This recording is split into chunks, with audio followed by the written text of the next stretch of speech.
जय हिंद विद्यार्थियों, मैं कमल साहू कमल ट्यूशन क्लास में आप सभी विद्यार्थी का एक बार फिर से स्वागत करता हूं। विद्यार्थी, पिछले वीडियो में जो आपको होमवर्क दिया गया था, ये सबसे पहले उसका आप लोग ये जो आंसर है इसको स्क्रीनशॉट कर लीजिए और उनका मिलान कर लीजिए। तो यहाँ भी मैं आप लोगों को जो आंसर बना करके दिया हूँ, उन आंसर में 4 अलग अलग प्रकार से अलग अलग टेंस में है, इसको दर्शाने का भी कोशिश किया हूँ मैं। जैसे ये शुरुआत का 4 जो है वो हमारा प्रेजेंट इंडेफिनिट, फिर उसके बाद प्रेजेंट कंटिन्यूस, फिर उसके बाद प्रेजेंट परफेक्ट और उसके बाद प्रेजेंट परफेक्ट कंटिन्यूस। तो इस तरीके से अलग अलग टेंस को अलग अलग जगह पे मैं जमा करके दिया हूँ। तो अभी तक हमने जो पढ़ा था प्रेजेंट और पास्ट, तो उनमें से सभी टेंस का सिंपल, निगेटिव, इंट्रोगेटिव, इंट्रोनिगेटिव हर प्रकार के प्रश्नों को शामिल करते हुए टोटल मैं 32 प्रश्न का आप लोगों को होमवर्क दिया था। तो आप लोग जल्दी जल्दी इन सभी आंसर का थोड़ा सा स्क्रीनशॉट ले लीजिए। उसके बाद हम लोग बढ़ेंगे। आज की जो हमारी क्लास होगी फ्यूचर एंड डेफिनिट के लिए, उसके ओर आगे बढ़ेंगे। तो यहाँ से पहले आप लोग, मैं समझता हूँ 1 से लेकर के 8 तक का 12 तक ले चुके होंगे। फिर उसके बाद 12 से ये आप लोग 23 तक देख सकते हैं। और उसके बाद 23 के बाद ये 30 प्रश्न तक आप लोग पूरा स्क्रीनशॉट इसका ले सकते हैं, देख सकते हैं। ठीक है। फिर उसके बाद 31 और 32 ये आपका यहाँ से आपको मिल जाएगा पूरा प्रश्न और उसका आंसर के साथ। तो विद्यार्थियों, फ्यूचर इंडेफिनिट टेंस को पढ़ने से पहले अब तक हमने क्या पढ़ा, इसको एक बार फिर से रिपीट कर लेते हैं। तो मैं आप लोगों को पूर्ण रूप से प्रेजेंट को पढ़ाया हूँ, ठीक है, प्रेजेंट टेंस को, और पूर्ण रूप से पास्ट टेंस को वीडियो के माध्यम से आप लोगों को अलग अलग टेंस का अलग अलग वीडियो बनाते हुए पढ़ा चुका हूँ। इसीलिए आज हम पढ़ने जाएंगे फ्यूचर इंडेफिनिट टेंस को। तो अभी तक के सफर में हमने ये देखा कि सभी टेंस हमारे 4 भाग में डिवाइडेड है, ठीक है। प्रेजेंट का भी हमने 4 भाग पढ़ा और पास्ट का भी 4 भाग हम लोग ने पढ़ा। तो सभी को पहचानना हमें आना चाहिए, जैसे कि इनके शुरुआत में ता है और इनके शुरुआत में रहता है ता था, ठीक है। इनके पहचान रहा है और इनका पहचान होगा रहा था। फिर ये चुका है, ठीक है, चुका है और यहाँ चुका था। फिर रहा है प्लस समय हमें दिखाई दिया, यहाँ हमें रहा था प्लस समय हमें दिखाई दिया। तो इस तरीके से हमने पहचानना टेंस को सीख लिया।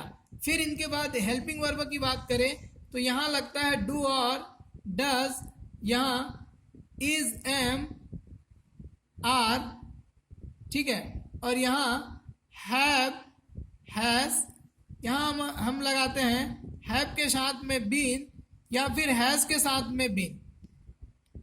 बात पास्ट की करते हैं तो शुरुआत में लगता है डिड, इसके बाद रहा था वाला में वाज और वेयर, परफेक्ट में एक ही हेल्पिंग वर्ब है हैड और यहाँ हैड के साथ बीन लगा लेंगे। तो इस तरीके से हमें किस टेंस में कौन सा हेल्पिंग वर्ब लगता है ये अच्छे से याद हो जाएगा। अब सभी टेंस में वर्ब का थोड़ा से कार्यक्रम देखते हैं। तो वर्ब का यहाँ होता है फर्स्ट फॉर्म, यहाँ फोर्थ फॉर्म जिसे हम आईएनजी फॉर्म कहेंगे, यहाँ वर्ब का थर्ड फॉर्म, फिर से यहाँ वर्ब का फोर्थ फॉर्म जिसे हम आईएनजी फॉर्म कहेंगे। वहीं पास्ट टेंस में भी वर्ब का फर्स्ट फॉर्म, वर्ब का fourth form ING form, verb का थर्ड फॉर्म, वर्ब का फोर्थ फॉर्म आईएनजी फॉर्म। अब बात करते हैं पूरे टेंस में। अभी हम लोग फ्यूचर भी पढ़ेंगे, ठीक है। तो फ्यूचर पूरा और प्रेजेंट पूरा, पास्ट पूरा में हमारे पास सेकेंड फॉर्म बस यही लगता है पास्ट के सिंपल करने के लिए। तो सेकेंड फॉर्म हम लोग पास्ट इंडेफिनिट टेंस के सिंपल सेंटेंस में करेंगे सेकेंड फॉर्म। बाकी निगेटिव, इंट्रोगेटिव, इंट्रोनिगेटिव में वर्ब का फर्स्ट फॉर्म। यही कारण है कि मैं प्रारंभ में वर्ब का फर्स्ट फॉर्म लगता है ये बताया। अब बात करते हैं वर्ब का 5 फॉर्म, मतलब ई एस या फिर एस लगाने वाला।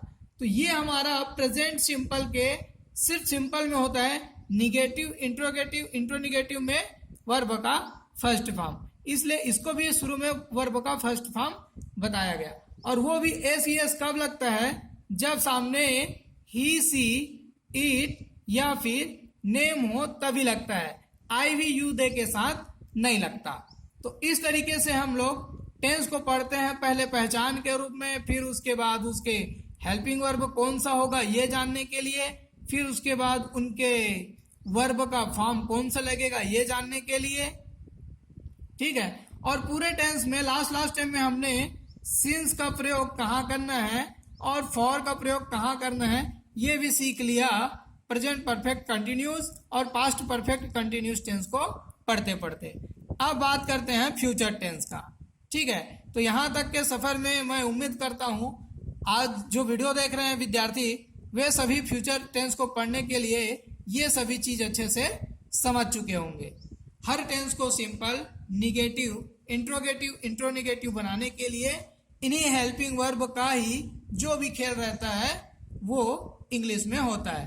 तो आज पढ़ते हैं फ्यूचर इंडेफिनिट को। चलिए शुरुआत करते हैं फ्यूचर इंडेफिनिट, ठीक है। तो सबसे पहले पहचान देखते हैं। पहचान क्या है, इस टेंस के वाक्यों के अंत में ता होगा। जैसे प्रेजेंट में हमारा ता है, पास्ट में ता था, तो फ्यूचर में ता होगा, ती होगी, ते होंगे, आदि आते हैं। बस पढ़ने की देरी रहता है। अगर एक बार पढ़ लेंगे तो पहचान करना टेंस कौन सा है ये बहुत ही आसान है, सिर्फ पढ़ने की देरी है। तो जो भी अगर नियमित रूप से नहीं पढ़ रहे हैं तो नियमित रूप से वीडियो उनको देखना चाहिए और ये चीज को समझना चाहिए, तभी आपका अंग्रेजी मजबूत होगा। इस तरीके से इसकी पहचान है। नियम क्या कहता है, इस टेंस के वाक्यों को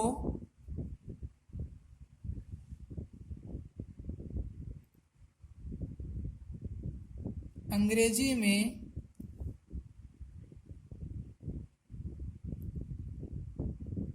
अनुवाद करने के लिए शैल या विल का, इस टेंस के वाक्यों को अंग्रेजी में अनुवाद करने के लिए शैल या विल का प्रयोग करते हैं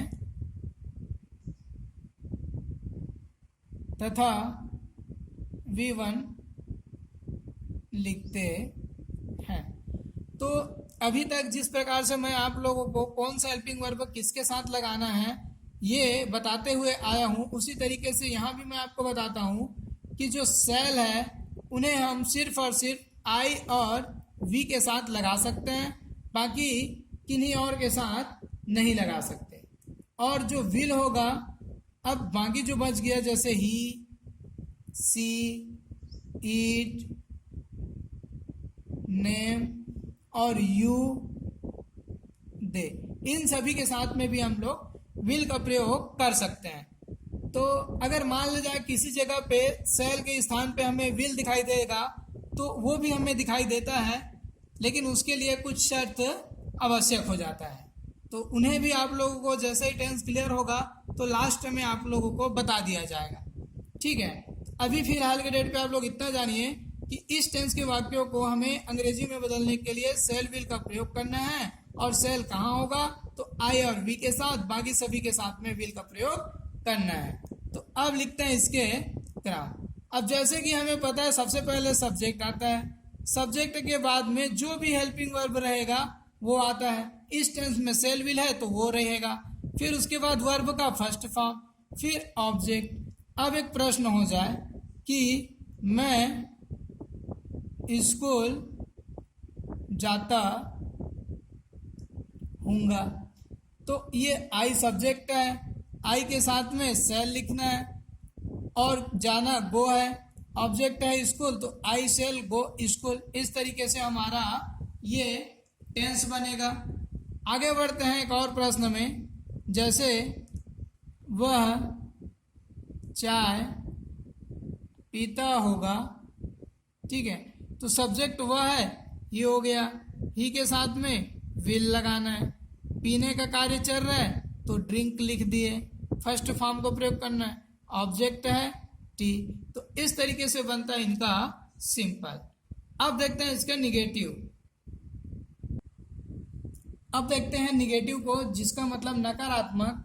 क्या है इसका नियम? तो नियम है इस टेंस के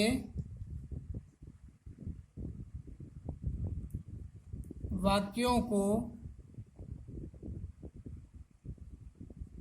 नकारात्मक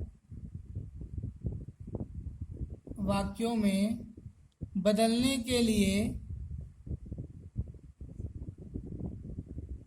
शैल या विल नॉट का प्रयोग करते हैं। जैसे कि हमें मालूम है हमेशा की तरह हेल्पिंग वर्ब के बाद में ही नॉट प्रयोग होता है, ठीक है। और V1 लिखते हैं। विद्यार्थियों, क्या आप लोगों ने गौर किया कि जो वर्ब का फॉर्म होता है, जो सिंपल में होता है, वही फॉर्म हमारा निगेटिव, इंट्रोगेटिव, इंट्रोनिगेटिव, हर प्रकार के वाक्यों में वही फॉर्म का उपयोग होता है। तो हम लोग वर्ब को अगर याद रखना चाहें तो बस सिंपल सिंपल में जान लेते हैं कि वर्ब का कौन सा फॉर्म लगता है, तो हर टेंस का हमें याद हो जाएगा। तो वर्ब का फर्स्ट फॉर्म लिखते हैं। कैसे? तो क्रम है सब्जेक्ट प्लस अब शैल और विल रहेगा, और इन्हीं के बाद में रहेगा नॉट, फिर वर्ब का फर्स्ट फॉर्म और ऑब्जेक्ट। प्रश्न है तुम पत्र नहीं लिखते होंगे। सब्जेक्ट है यू, यू के साथ लगाना है हमको विल, नॉट इन्हीं के बाद लगना है। लिखना होता है राइट, और क्या पत्र, तो LETTER। दूसरा क्वेश्चन,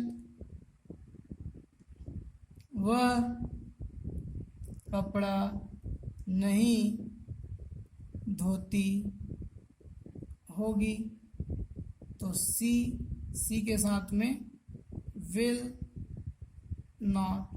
धोना का होता है वॉश और कपड़ा का क्लॉथ। तो इस तरीके से हम लोग उसका निगेटिव भी आसानी से बना सकते हैं। इसके बाद इंट्रोगेटिव देखते हैं। शुरुआत के जो भी टेंस होते हैं उन्हीं टेंस में ही हमको ये सभी दिक्कत आता है, अन्यथा हमें दिक्कत पास्ट को पढ़ लेने के बाद फ्यूचर टेंस में कभी भी नहीं होता। जो भी दिक्कत है प्रेजेंट को समझने में, नया नया चीज़ है, अंग्रेजी जैसा विषय, तो हर विद्यार्थी के लिए थोड़ा सा कठिन होता है। बाकी इस तरीके से पास्ट और उसके बाद फ्यूचर को पढ़ लेना एकदम आसान होता है। चलिए देखते हैं इंट्रोगेटिव प्रश्नवाचक के नियम क्या है। इस टेंस के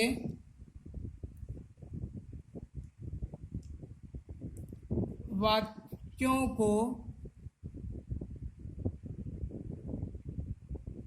प्रश्नवाचक वाक्यों में बदलने के लिए शैल या विल को शुरू में लिखकर अंत में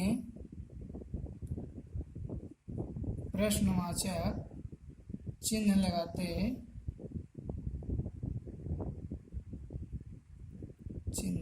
हैं और V1 लिखते हैं। तो इस तरीके से ये हो गया नियम। क्रम है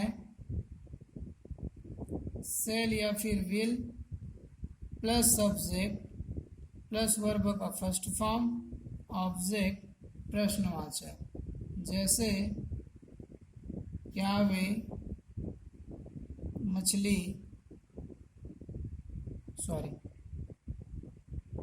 पकड़ते होंगे, तो विल सब्जेक्ट रहेगा दे, विल दे कैच फिश और क्वेश्चन मार्क। तो इस तरीके से ये बनता है हमारा अंग्रेजी। दूसरा है क्या हम गीत गाते होंगे। यहाँ हम शब्द है इसलिए शैल का प्रयोग होगा, शैल वी और सिंग सॉन्ग। इस तरीके से बनता है इनका इंट्रोगेटिव। अब देखते हैं इंट्रोनिगेटिव को। नियम है इस टेंस के वाक्यों को अंग्रेजी में बदलने के लिए सेल या विल को शुरू में लिखकर अंत में प्रश्नवाचक चिन्ह लगाते हैं तथा सब्जेक्ट के बाद नॉट लिखते हैं और V1 लिखते हैं। तो इस तरीके से हर टेंस की तरह इस टेंस में भी हमें सब्जेक्ट के बाद नॉट लिखना है इंट्रोनिगेटिव बनाने के लिए। तो क्रम होगा इनका, जैसा कि आप जानते हैं, सबसे पहले सेल या फिर विल आएगा, फिर उसके बाद सब्जेक्ट। अब यहाँ हमें नॉट लिखना है, फिर वर्ब का फर्स्ट फॉर्म यहाँ चलेगा और ऑब्जेक्ट। लास्ट टाइम हमें क्वेश्चन मार्क नहीं बोलना है। तो पहला प्रश्न होता है कि क्या वह फुटबॉल नहीं खेलता होगा। तो सेल और विल जो है वो सब्जेक्ट वह ही के लिए विल लगता है, इसलिए विल ही नॉट, और उसके खेलना के लिए प्ले फर्स्ट फॉर्म, ऑब्जेक्ट है फुटबॉल, ये हमारा ऑब्जेक्ट और प्रश्नवाचक। दूसरा एग्जाम्पल, क्या मैं डांस नहीं करता हूँगा। तो यहाँ हमारा शैल आ जाएगा, शैल आई नॉट, और करना के लिए होता है डू, और डांस का DANCE डांस, और प्रश्नवाचक निशान। तो इस तरीके से हमारा आज past and definite tense future and definite tense भी समाप्त हो गया। अब देख लेते हैं इनके होमवर्क। तो ये जो 20 प्रश्न आप लोगों को दिखाई दे रहा है, ये आज का होमवर्क है। होमवर्क जो है वो सभी टेंस को एक साथ प्रश्न बना करके देने में बहुत ज़्यादा हो जाता था, 20-32 होने लगता था। इसलिए प्रेजेंट टेंस का जो होमवर्क है अब आप लोग अपने से खुद से कीजिए, और मेरे माध्यम से आप लोगों को पास्ट टेंस का और फ्यूचर में जो भी पढ़ेंगे उस टेंस का होमवर्क के रूप में क्वेश्चन दिया जाएगा। उन्हीं टेंस का ही क्वेश्चन आपको दिया जाएगा, और आप प्रेजेंट का अपने घर में तैयारी करते रहिए। इस तरीके से 20 प्रश्नों को आप लोग स्क्रीनशॉट ले लीजिए। मिलते हैं अब नेक्स्ट वीडियो में, तब तक के लिए जय हिंद, जय भारत विद्यार्थियों।